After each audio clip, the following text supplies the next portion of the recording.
Hello, everyone. Welcome to the Highway Survey and Design class. With the rapid development of our country's economy and the construction of the highway network, traveling by car has become an important mode of transportation for us. I believe everyone has experienced traveling on highways by car, but you may not have paid attention to the structural composition of highways. Today, we will learn about the structural composition of highways. The structural composition of highways includes the subgrade, pavement,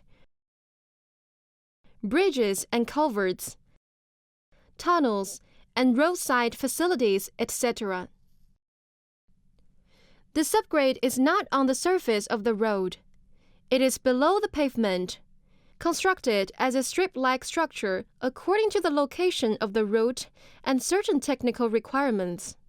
The subgrade is generally composed of soil and stone, meeting specific structural dimensions, and bears the vehicular load transmitted from the pavement.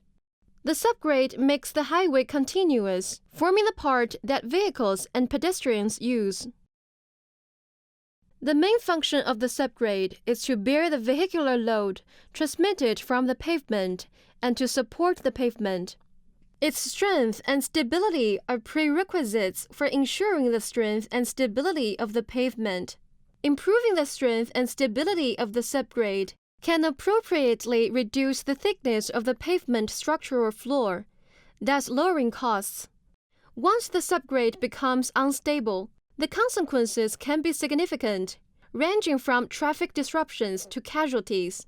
Therefore, the design must ensure that the subgrade has sufficient strength, stiffness, and stability to prevent moisture and other natural factors from eroding and damaging the subgrade. So, what are the components of the subgrade cross-section? First, we need to understand what a subgrade cross-section is. A subgrade cross-section is obtained by cutting through the road centerline with a normal cross-section like this. As you can see from the diagram, the components of the subgrade cross-section from the middle to both sides include the median strip, driving lanes, shoulders, side ditches or drainage ditches, stage for heaping debris or berms, feeding slopes or excavation slopes, and catchwater drains at the top of the excavation slopes. These are all components of the subgrade cross-section. Looking at this diagram, think about whether this subgrade is built up or excavated. This leads us to our next topic: the forms of the subgrade cross-section.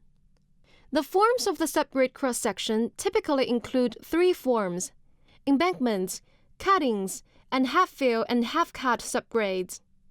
An embankment refers to a filled cross-section where the design line is above the ground level. A cutting is excavated, with its design line below the original ground level. A half-fill, half-cut subgrade is in between these two. The cross-section we just saw in the diagram is a half-fill and half-cut subgrade. We also saw it in the picture just now that if the stability of the subgrade is affected, the harm can be very significant. How do we ensure the stability of the subgrade? This requires subgrade protection engineering. Subgrade protection refers to structures built to reinforce the cross slope in sections where the slopes are steep on hillsides or along rivers and are threatened by water erosion, ensuring the stability of the subgrade. The stone-filled subgrade shown here is part of the subgrade protection engineering, as is the stone revetment. Additionally, there are retaining walls, toe protection, and facing walls, which are all part of subgrade protection. Many subgrade instability accidents are caused by water erosion, so drainage of the subgrade is very important. Ground and underground drainage facilities set up to maintain the stability of the subgrade are known as the highway drainage system. The highway drainage system is divided into two types.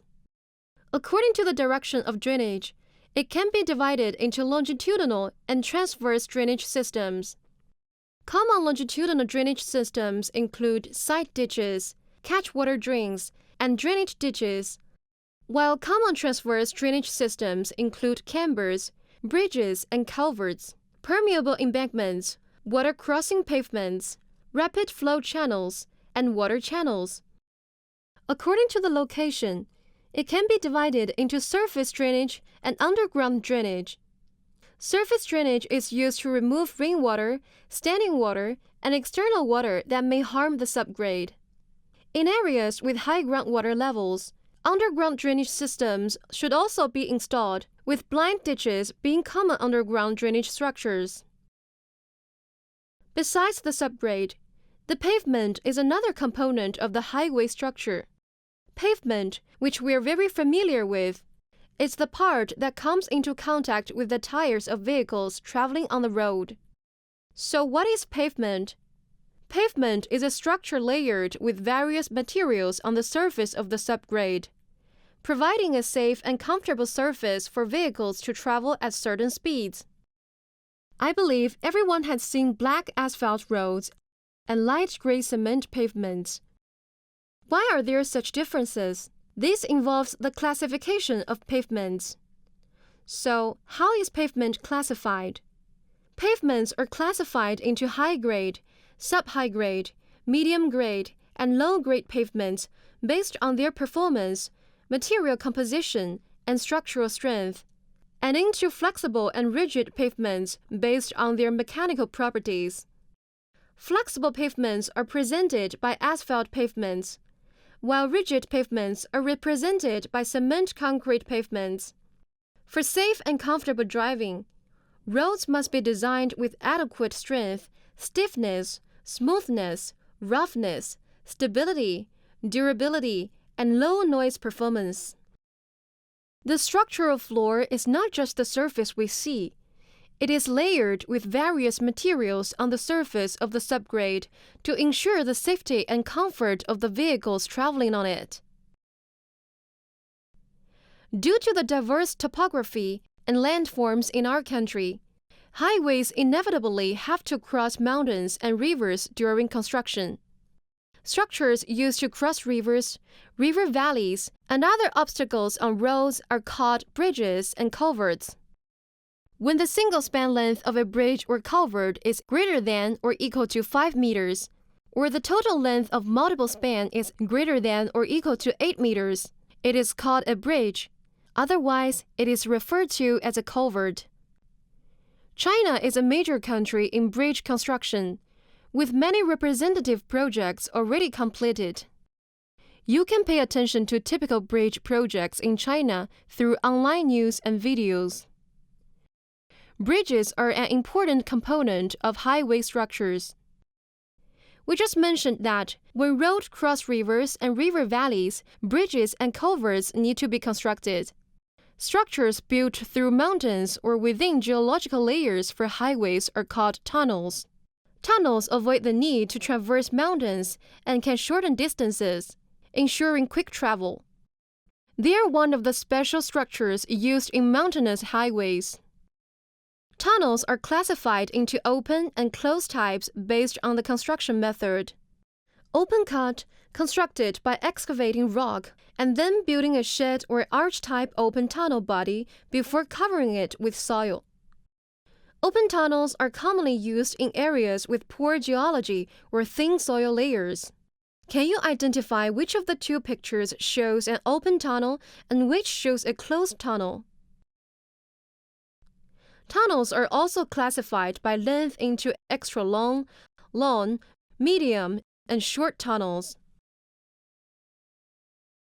We have discussed 4 types of highway structures: subgrade, pavement, bridges and culverts, and tunnels. Are highways ready to serve the public with just these 4 structures? Not really. The functioning of highways also requires a series of roadside facilities. Roadside facilities collectively refer to facilities for traffic safety, management, service, environmental protection, etc.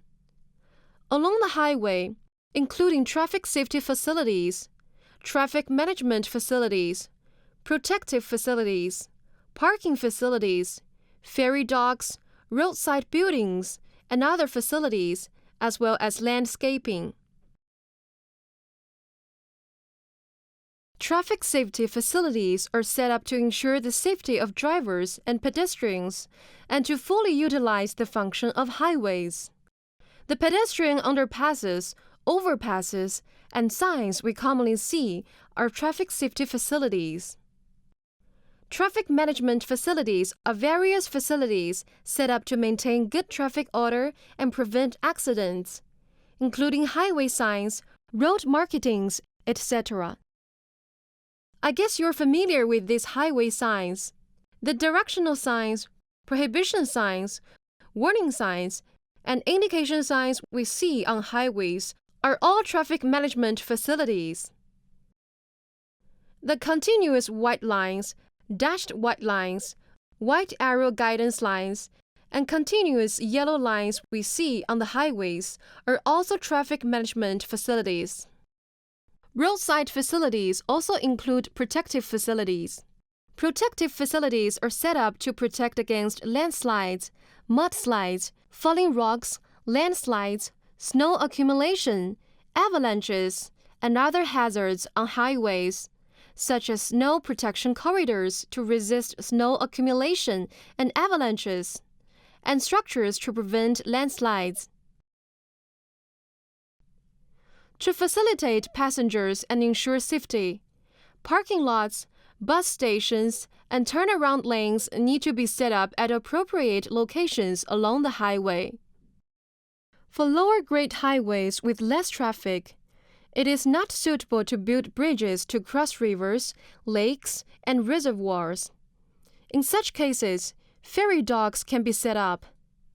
Ferry docks usually include approach roads, docks, ferries, and ancillary facilities. In addition, roadside facilities include maintenance buildings, operational buildings, toll stations, gas stations, and other roadside buildings. Finally, let's look at landscaping, which is also an indispensable part of highways. Reasonable landscaping can stabilize the subgrade, conceal the pavement, beautify the road, and reduce the harm of sand accumulation, snow, and floods to highways. Look, highways with landscaping are much more beautiful. Students, that's all about the structural composition of highways, most of which are familiar to you. Next time you travel on a highway by car, try to recall the names of these structural components.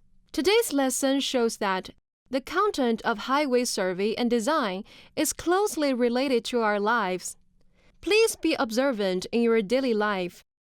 Additionally, whether the design of a highway is reasonable and safe directly affects the safety of people's lives and property. So, during your studies, be sure to develop a safety-first mindset and care about national and public welfare.